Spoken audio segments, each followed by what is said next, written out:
주의 이름으로 사랑합니다. 예, 감사합니다. 오늘은 우리가 잘 알고 있는 다 이루었다라는 이런 말씀이 되어야 되겠습니다.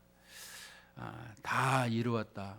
우리는 다 이루었다라는 말을 볼 때에 창세기 2장 1절에 천지 창조를 하고 나서 다 이루었다라고 말씀해 주셨고, 또한 오늘 본문에서 십자가상에서 우리의 대속을 위해서 다 이루었다 이렇게 말씀을 하고 있습니다.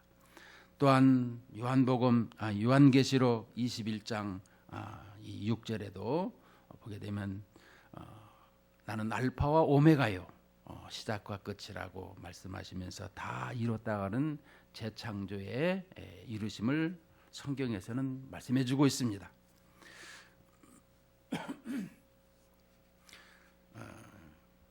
코로나 바이러스로 말미암아 많은 사람들이 힘들어하는데, 요즘에 보게 되면 개학도 또다시 연기하고 또 이렇게 인터넷 강의를 하고 있는데, 그 강의도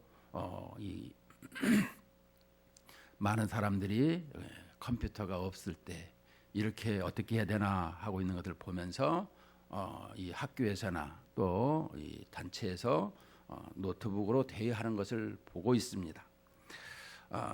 또한 우리 노예도 보게 되게 되면 이 코로나가 빨리 종식되지 않으니 어떻게 할 것인가라고 할 때마다 우리가 떨어져서 앉고 이렇게 안 나오더라도 사회에서만 내게 되면 이렇게 생각을 할 때가 있습니다. 또 이 교회적으로도 볼 때에도 이 장기전을 이렇게 나가고 있는데 우리의 신앙이 무뎌지지는 않을까, 이런 염려가 상당히 많이 있습니다. 그래서 인터넷 이렇게 온라인으로 예배를 드리고 있지만, 그래도 뭔가 하나님 앞에 예배를 드리는 것은 우리가 하나님과 예배가 있지만 우리 사람들과의 또 이 친교 모임, 관계성이 함께하는 이런 공동체가 중요한 것이죠. 그래서 교육도 또 서로 간의 친밀한 관계도 이것이 주어져야 되는데, 이것이 좀 결여되다 보니까 많이 힘들어하고 있는 것을 보게 됩니다. 오늘은 종려주일이고 오늘부터 고난주간으로 들어가고 있습니다. 종려주일은 무슨 날이고 고난주간은 무슨 날이냐? 종려주일은 예수님께서 십자가를 지시러 예루살렘으로 입성하시는 날인데, 이 예루살렘 주민들, 어린아이들, 많은 사람들이 이렇게 종려 가지를 길바닥에 깔고 자기 옷을 깔고 주님의 입성을 환영하는 날이다. 그래서 종려주일이다라고 말씀해주고 있습니다.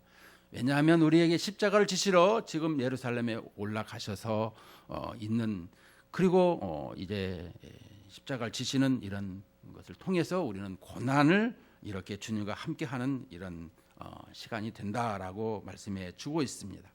그래서 이 종려주일은 기념하는 절기인데, 무엇보다도 예루살렘 입성하시는 것을 이렇게 환영하는, 군중들이 환영하는 것을 기념하는 날이다라고 하고 있습니다. 마더 테레사라고 하는 수녀가 있죠. 인도의 빈민굴에서 이렇게 희생하고 봉사한, 그래서 생명을 거기다 바친 이런 여인이 있습니다.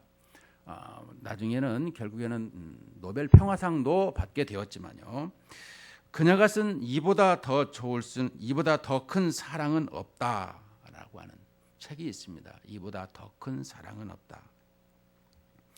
내용의 요지가 뭐냐 보면, 혼잡한 지금 언어를 가지고 살아가고 있는데, 이 언어의 홍수 속에서, 혼잡한 이런 언어 홍수 속에서 우리는 많은 생각에 시달리고 있더라라고 하고 있습니다. 여러분 그렇지 않을까요? 조용하게 자기의 내면 세계를 성찰하는 그런 지혜를 갖기보다 또 그럴 시간도 없지만 그냥 쫓기면서 내가 지금 뭘 하고 있는지도 모르는 채 살아가고 있다라고 하는 내용인 것입니다. 그러면서 그는 여기에서 이 책에서 깊이 자기를 성찰하고 하나님 앞에 기도하며 살아가는 사람이 되어야 한다라고 말하고 있습니다. 그래서 세 가지로 거기서 요약을 해주고 있는데, 첫째로 그는 기도하면서 하나님의 뜻을 알 수 있는 빛을 받아야 된다라고 하고 있습니다. 빛을 받아야 된다라는 것은 무엇이겠습니까? 우리의 영혼이 어두워져 있고 흐려져 있더라라고 말씀해주고 있습니다. 우리의 영혼이 깨끗해야 되는데 그렇지 못하고 있더라라는 것입니다. 그래서 하나님의 뜻이 어디 있으며 하나님이 무엇을 원하시는지, 하나님이 무엇을 기뻐하시는지 우리는 알아볼 수가 없더라라고 하고 있습니다. 그래서 깨끗한 영혼의 상태가 되어야 된다라고 말씀하고 있습니다. 두 번째로는 하나님의 뜻을 알았으면 이제는 받아들일 수 있어야 된다라고 하고 있습니다. 내 뜻과 다르더라도 하나님의 뜻을 기쁘게 받아들일 수 있어야 된다라고 하고 있습니다. 하나님의 뜻을 사랑할 수 있는 마음이 되어야 된다, 이것을 강조하고 있습니다. 세 번째로는 그의 뜻을 행할 수 있는 방법, 그러니까 곧 의지와 용기가 있어야 한다, 이렇게 말씀하고 있습니다. 우리는 그것과 반대되는 것을 과감하게 끊을 수 있어야 되는데 그렇지 못하고 있는 것을 보게 됩니다. 하나님의 뜻에 가까이 가며 하나님의 뜻을 즐기며 하나님의 뜻을 환영하는 영혼의 상태로 생을 살아가야 하지 않겠느냐라고 강조하고 있는 것입니다. 오늘 본문을 통해서 주시는 내용이 다 이루었다라는 것입니다. 여러분, 예수님께서 이 땅에 오셨는데 이 땅에 오셔서 다 이룬 거하고 나하고 무슨 상관이 있는가? 많이 있습니다. 우리는 이 하나님의 아들이 이 땅에 오시게 된 배경을 우리는 볼 수가 있어야 되는 것입니다. 타락한 우리에게 하나님께서는 메시아를 보내주시겠다 약속을 해주셨습니다. 이사야를 보게 되면 이사야 선지자는 주전 800년 전 선지자인데 이 구약의 복음서라 이렇게 말씀하고 있죠. 그래서 이사야 53장을 보면 예수님이 고난 받으시는 말씀을 지금으로부터 2800년 전에 말씀해 주셨어요.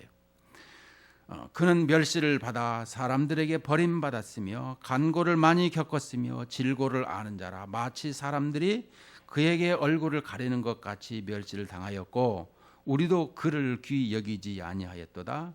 그는 실로 우리의 질고를 지고 우리의 슬픔을 당하였거늘 우리는 생각하기를 그는 징벌을 받아 하나님께 맞으며 고난을 당한다 하였노라. 그가 찔림은 우리의 허물 때문이요 그가 상함은 우리의 죄악 때문이라. 그가 징계를 받음으로 우리는 평화를 누리고 그가 채찍에 맞음으로 우리는 나음을 받았도다. 우리는 다 양 같아서 그릇 행하여 각기 제 길로 갔거늘 여호와께서는 우리 모두의 죄악을 그에게 담당시키셨도다. 이렇게 이미 이 주전 800년 전에 이렇게 이사야 선지자를 통해서 장차 오실 메시아가 어떤 형태의 어떤 삶과 어떤 형태로 이렇게 이 십자가에 달리시는가, 이것을 우리에게 말씀해 주고 있는 것입니다. 하나님께서는 일찍이 자기 백성에게 속지 않은 방법을 가르쳐 주셨습니다. 그것은 바로 대속의 원리를 말씀해 주셨는데, 하나님께서는 흠 없는 양이나 염소, 이런 황소 같은 짐승에게 자기의 죄를 전가하여서 덮어 씌우죠. 덮어 씌워서 그 짐승으로 하여금 주인을 대신하여 죄의 짐을 지고 죄의 벌을 받게 하셨더라라고 우리 성경은 말씀하고 있습니다. 그래서 속죄에는 희생 제물이 필요했다라고 하고 있습니다. 희생 제물이 뭐겠습니까? 바로 자기를 대신하여 죽을 짐승을 말하고 있는데요. 사람이 하나님 앞에 나올 때 희생 제물을 그 머리에 안수하고 자기의 죄를 전가하고 그리고 그 짐승을 잡고 제사장은 그의 피를 받아서 제단에 뿌리고 하나님 앞에 나아가는 것입니다. 그래서 제사의 중요한 원리가 뭐냐? 구약에서 보면 대속의 원리, 대속하는 것이라 이것을 말씀하고 있습니다. 짐승을 잡아서 매년 드리는 것이므로 속죄가 온전치 않고 있는 것을 말씀하는데요. 따라서 구약의 모든 양식은 바로 이런 모형을 설명해 주고 있습니다. 앞으로 이루어질 예수 그리스도를 통해서 참된 속죄가 무엇인지 미리 보여주는 이런 사건, 모형이라는 것이죠. 신약에서 세례 요한은 이렇게 말씀하고 있습니다. 이사야가 예언한 그분, 세상 죄를 지고 가는 어린 양이라 이렇게 우리에게 말씀해 주고 있습니다. 세상 죄를 지고 가는 어린 양이라 세례 요한은 말씀했고, 예수님도 이 땅에 오셔서 마가복음 10장 45절에 보면 오신 목적을 설명해 주고 있습니다. 인자에 온 것은 섬김을 받으려 함이 아니라 도리어 섬기려 하고 자기의 목숨을 많은 사람의 대속물로 주려 함이니라 이렇게 말씀해 주고 있습니다. 예수님께서 이 상만찬에 보면 마태복음 26장 28절에 보면 이것은 죄사함을 얻게 하려고 많은 사람을 위하여 흘리는 바 나의 피 곧 언약의 피니라. 우리는 언약이라는 말씀을 성경에서 할 때마다 상당히 귀하게 또 그것을 깊이 연구해서 받아들일 때에 우리의 신앙은 깊게 자라고 하나님의 영광은 드러나는 것입니다. 그러므로 언약에 대해서 이 약속에 대한 말씀에 대해서 우리가 가볍게 여기는 것이 아니라 항상 그것을 무겁게 여길 때에 우리의 구원관에도 또 구원받지 못한 사람들 선택과 유기에 대해서도 강하게 강조하고 있는 것이 바로 언약 신학, 언약 사상이죠. 그러므로 하나님께서 이 언약에 대해서 말씀한 것을 깊이 우리는 인식할 수 있어야 된다라는 것입니다. 또 나아가서 히브리서 9장 11절에서 14절에도 보게 되면 그리스도께서는 장래 좋은 일의 대제사장으로 오사 손으로 짓지 아니한 것 곧 이 창조에 속하지 아니한 더 크고 온전한 장막으로 말미암아 염소와 송아지의 피로 하지 아니하고 오직 자기의 피로 영원한 속죄를 이루사 단번에 성소에 들어가셨느니라. 염소와 황소의 피와 및 암송아지의 죄를 부정한 자에게 뿌려 그 육체를 정결하게 하여 거룩하게 하거든 하물며 영원하신 성령으로 말미암아 흠없는 자기를 하나님께 드린 그리스도의 피가 어찌 너희 양심을 죽은 행실에서 깨끗하게 하고 살아계신 하나님을 섬기게 하지 못하겠느냐 이렇게 말씀해 주고 있습니다. 우리는 이 짐승의 피 그러나 단번에 예수 그리스도께서 십자가를 지시금으로 말미암아 이제 우리가 이 모든 죄로 진노의 대상이었던 이 하나님의 사람들이 이제는 예수 그리스도로 말미암아 믿음으로 말미암아 영접함으로 말미암아 이렇게 하나님의 자녀로서의 주님 앞에 나아갈 수 있는 길이 열렸더라 이렇게 말씀해 주고 있습니다. 이거 오늘 본문 속에서 보게 되게 되면 이 본문이 실은 19장 1절부터 우리가 볼 수 있어야 되는데 28절부터 이렇게 말씀한 것은 28절 내용에 보게 되면 그 후에 예수께서 모든 일이 이미 이루어진 줄 아시고 성경을 응하게 하려 하사 이르되 내가 목마르다 하시니 오늘 여기에서 이 재판을 하고 이제 하는 여러 이야기가 말씀이 있지만 이 28절에서 그 모든 것을 다 지금 함께 하는 후에 그 후에 이렇게 성경을 응하게 하려 하시는데 내가 목마르다 이것을 말씀해 주고 있습니다. 사복음서에는 이 목마르다라는 표현이 없습니다. 그런데 이 요한복음에서 사도 요한은 목마르다라는 것을 특별히 더 강조하고 있는데 그것은 바로 노스틱주의, 그노시스주의, 바로 이들은 이 이원론 사상, 영은 거룩하고 육은 악하다라고 하는 이 이원론 사상을 가진 자들에게 하나님의 아들 예수님께서는 하나님의 영으로 또 나아가서 육체로 오신 이 양성을 가지신 분을 강조하고자 사도 요한은 목마르다 이것을 강조하고 있는 것을 보게 됩니다.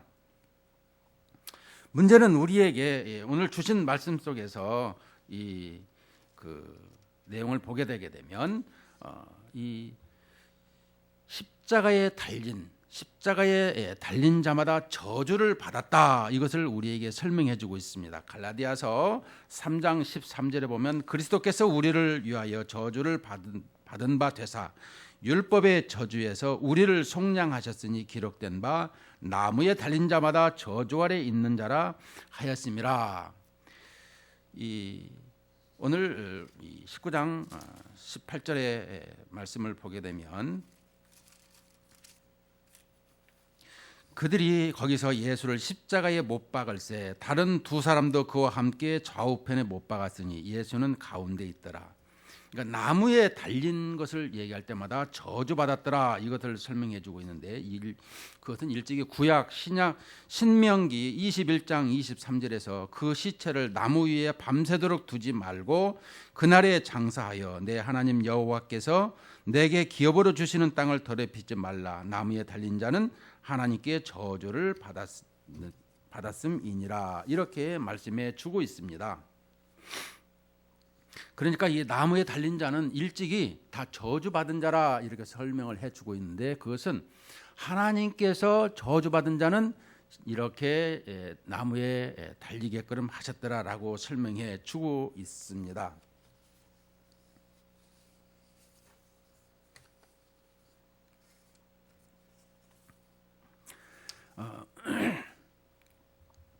그런데 이 십자가에 달리시는 장면을 우리는 한번 생각을 해봐야 되는 것입니다. 십자가에 달리시기까지 항상 이 재판이 공정한 재판이었는가? 우리 주님께서 십자가를 지신 것은 사실이지만 그 십자가를 지시기까지 죄가 없는 하나님의 아들이신데 대제사장과 빌라도는 세상 사람을 생각해서 재판을 한 것을 보게 됩니다. 왜냐하면 이 18장 이후부터 계속 읽어보게 되면은 이 대제사장은 이미 예수님을 잡아다 놓고 죽일 구실을 찾고 있고 이 밤새도록 이 말하고 있는 것을 찾고 있는 것을 봅니다. 그래서 18장 30절에 보면 행악자라고 이들은 결론을 내리고 있습니다. 18장 30절에 보면 앞장에 보죠. 대답하여 이르되 이 사람이 행악자가 아니었더라면 우리가 당신에게 넘기지 아니하겠나이다. 그러니까 예수님의 제목은 처음에 이 대제사장들은 행악자가 뭐예요? 고질적으로 악을 행하는 자를 그러니까 흉악범이라 이렇게 말하고 있는 거예요. 예수님을 이렇게 대제사장이 잡아다 놓고 흉악범이라 이렇게 제목을 뒤집어 씌웠어요. 빌라도는 법정을 4번씩이나 들락날락 하면서도 이렇게 아무 죄도 찾지를 못했다고 하면서도 결국에는 십자가에 이렇게 달리도록 재판을 하게 되는 것을 봅니다. 18장 38절, 19장 4절, 19장 6절, 19장 13절에 이렇게 보게 되면 이를 4번씩이나 들락날락하고 3번씩이나 아무 죄도 찾지 못하였노라 이렇게 하면서도 결국은 십자가에 달리도록 이렇게 판결을 하는 것을 보게 됩니다. 십자가의 이 형이 확정되었을 때에 거기에 있는 사람들은 4명이 1조로 되어 있는 것을 보게 됩니다. 로마의 군인들이죠. 군병들은 이렇게 4명이 1조로 사형 집행을 하는 것을 보게 되는데 예수 그리스도의 옷을 나누게 됩니다. 옷이라는 것은 바로 수공업으로 만든 옷인데요. 이 옷 한 벌이 가장 중요한 것입니다. 그래서 이 고대 근동에서는 전쟁을 해서 이 승자가 되게 되면 패자들의 모든 옷을 다 벗겨 가지고 그 옷을 전리품으로 갖는 것입니다. 예수님께서도 이 당시에 그 옷을 그 당시에 정장을 하게 되면 이 머리에 쓰는 터번, 그 다음에 신발, 그 다음에 속옷 한 벌, 속옷이 통으로 됐죠. 그 다음에 겉옷 한 벌, 그 다음에 허리띠가 이 옷이 전부 다인 것입니다. 그런데 이 속옷을 나눌 수가 없으니까 그냥 이걸 제비뽑기로 동전으로 이렇게 하는 것을 우리는 성경에서 볼 수가 있습니다. 이것을 시편 69편에서 이 말씀해 주고 있습니다.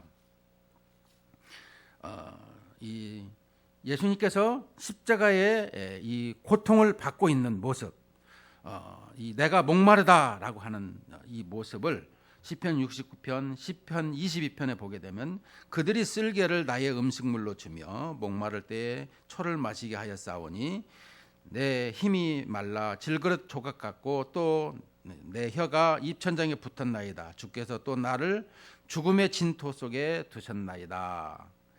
이렇게 주님의 십자가에 지시기까지 그 과정을 이렇게 볼 때마다 우리 주님께서는 어느 날 갑자기 한 것이 아니라 언약 속에서 오셔서 그 모든 것을 이루셨다라고 하는 것을 강조하고 있는 것입니다. 특별히 신학적인 내용이 뭐냐라고 하게 되면 하나님께서는 우리의 죄를 대속하시려고 구약에서 항상 대속의 원리, 이렇게 양이나 염소나 소를 이렇게 안수하고 내 죄를 전가해서 그 다음에 죽이고 그 피를 단에 뿌리고 하나님 앞에 나갔더라는 것. 그런데 예수 그리스도께서 다 이루셨다는 십자가로 말미암아 단번에 그 모든 것을 이루셨을 때에 휘장이 찢어지고 그 휘장은 예수님의 몸이라고 하죠. 히브리서 10장에서. 그런데 그렇게 해서 우리가 지금 나아가게 되었더라라고 하는, 우리가 어떻게 돼서 하나님과의 관계가 회복되어졌는가, 이것을 설명해 주고 있는 것입니다. 그래서 다 이루었다라고 하는 이 테텔레스타이라고 하는 이 단어는 우리에게 이 창세기에서 계시록까지 주어지는 모든 언약에 대한 것을, 구속에 관한 것을 다 이루었더라, 이것을 말씀해 주고 있는 것입니다. 또 예수님께서 십자가에 이제 달리셨습니다. 6시간이 지나갈 무렵에 소리 질러서 요한은 그 밑에 있었습니다. 십자가 밑에. 제자들은, 다른 제자는 없었고 요한이 있었어요. 물론 마리아와 이 다른 마리아들도 있었지만 예수님께서 9시에 십자가를 달리셔서 오후 3시에 운명을 하셨어요. 그것도 성경에 보게 되면 이미 예언자를 통해서 말씀해 주고 있는 것입니다. 이 강도들 왼쪽 오른쪽에 있었는데, 강도들은 이 머리를, 이 다리를 전부 이렇게 잘라 분질렀어요. 왜 분질렀을까요? 그들에게는 살아 있었어 아직까지. 그래서 도망 못 가도록 분질러 버렸지만 예수님께서 죽었는가 가보니까 이미 6시간 만에 운명을 하셨어요. 진짜 죽었는가 해서 창으로 찔러서 이렇게 물과 피가 흘렸다라고 하고 있는데, 이 피는 우리에게 이 생명을 설명해 주고 있더라면 이 물은 우리에게 죄를 씻는 피라라고 강조하고 있죠. 우리에게 그렇더라면 다 이루었다라는 의미에 대해서 우리에게 주신 내용이 뭘까요? 우리에게 주는 내용은 바로 우리가 예수님의 자녀라면 이제는 예수님처럼 우리가 이 희생하며 헌신하는 이런 모습이 돼야 되지 않느냐. 예수님의 제자라면 당연히 십자가 지는 생활을 해야 되는 것이다 라고 강조해 주고 있는 것입니다. 여러분, 예수님께서 우리를 대신해서 십자가를 지셨더라면 우리는 가만히 있어야 되는 것인가요? 그렇지 않는 것입니다. 우리가 주님이 다 이루셨다라는 그 말씀을 행하신 것은 우리가 주일날, 여러분 잘 기억하셔야 돼요. 우리는 하나님과의 우리와의 연대성을 가지고 살아가요. 주님께서 쉬시면 우리도 쉬는 거예요. 주님이 하시면 우리도 하는 거예요. 이것을 우리에게 강조하고 있는 것입니다. 그러므로 예수님께서 우리를 위해서 십자가를 지시고 다 이루신 것을 보면은 십자가 지는 생활은 무엇이겠습니까? 자기의 몸을 바치고 헌신하는 것을 의미하고 있는 것입니다. 나아가서 주님의 이 낮은 몸을 입은 것처럼 우리 모두가 다 낮아져야 된다라는 것입니다. 항상 세상은 누가 크냐라고 말씀하고 있습니다. 그래서 예수님께서 십자가에 달리시기 위해서 예루살렘을 향해서 갈 때에 노상에서 예수님의 제자들은 누가 크냐 이것을 말하고 있을 때에 어린아이를 데려다가 이렇게 가장 낮고 또 섬김을 가져야 된다, 이렇게 강조하고 있는 것을 보게 되는 것입니다. 예수님께서 이 땅에 오실 때 어떻게 오셨어요? 누울 곳도 없는 이 말 구유에 태어나셔서 십자가를 치신 것을 볼 수 있습니다. 이 땅에 살아가는 것, 우리 신앙인들은 항상 겸손하고 낮은 자세요, 본이 되는 이런 모습이 돼야 된다라는 것입니다. 나아가서 우리에게 다 이뤘다는 의미를 볼 때에 바로 이 구약의 예언의 성취다. 예수님의 삶과 죽음은 바로 예언의 성취다라는 것을 말씀해 주고 또 율법의 성취라고도 말씀하고 있습니다. 결론적으로 우리에게 다 이뤘다고 하는 것은 이 구원의 성취이며 사랑의 완성인 것을 강조하고 있습니다. 여러분, 예수님께서 새 언약을 우리에게 주시면서 서로 사랑하라 라고 강조하고 있습니다. 서로 사랑하라. 우리는 서로 사랑하는 율법이 뭘까요? 십계명을 보면은 십계명에서 위로 하나님이요 수평으로 우리 많은 사람들과의 사랑하라 강조하고 있습니다. 이것이 우리에게 새 언약이고 바로 우리가 이 말씀을 붙들고 살아가야 될 현실인 것입니다. 우리가 사랑하지 못하는 것이 무엇이 있을까요? 용서하지 못하는 것이 무엇이 있습니까? 예수님께서는 이 땅에 우리를 위해서 십자가를 지시기까지 하셨다라는 것입니다. 하나님의 아들이 죄가 없어요. 우리는 죄인이지만 우리는 깊이 생각을 해봤으면 좋겠습니다. 우리는 신앙 고백을 많이 합니다. 신앙 고백이 무엇이겠습니까? 나의 시간, 나의 생명, 나의 재산, 나의 운명, 나의 은사, 그 주신 모든 것을 주님 앞에 드리겠습니다 라는 것이 우리의 신앙 고백 아니겠습니까? 그런데 우리는 항상 말 따로 행동 따로인 것을 보게 되는 것입니다. 사랑의 완성, 우리는 하나님의 음성을 자꾸 들을 때에 우리의 꿈과 소망과 하나님의 사랑을 힘입어서 살아갈 수가 있는 것입니다. 결론적으로 우리의 신앙생활은 늘 하나님의 음성을 들을 수 있도록 우리의 영혼과 우리의 마음이 항상 깨끗하고 주님과 늘 동행하는 이런 우리의 신앙생활이 되기를 주의 이름으로 축원을 드립니다. 하나님 아버지 감사합니다. 다 이루었다라고 하는 주님의 말씀을 상고합니다. 하나님 아버지, 죄 없으신 우리 주님께서 우리를 구속하시려고 일찍이 말씀하셨고 또 선지자들을 통해서 나아가서 이 땅에 오셔서 그 모든 것을 이루신 것을 기억합니다. 그러나 이 시대를 살아가는 우리들 아직도 주님의 말씀에 온전치 못하고 부합하지 못한 것을 보면서 우리가 좀 더 하나님의 음성을 들으며 하나님의 말씀을 힘입어서 살아가는 우리의 온전한 성도들이 다 되게 하여 주옵소서. 예수 그리스도의 이름으로 기도합나이다. 아멘.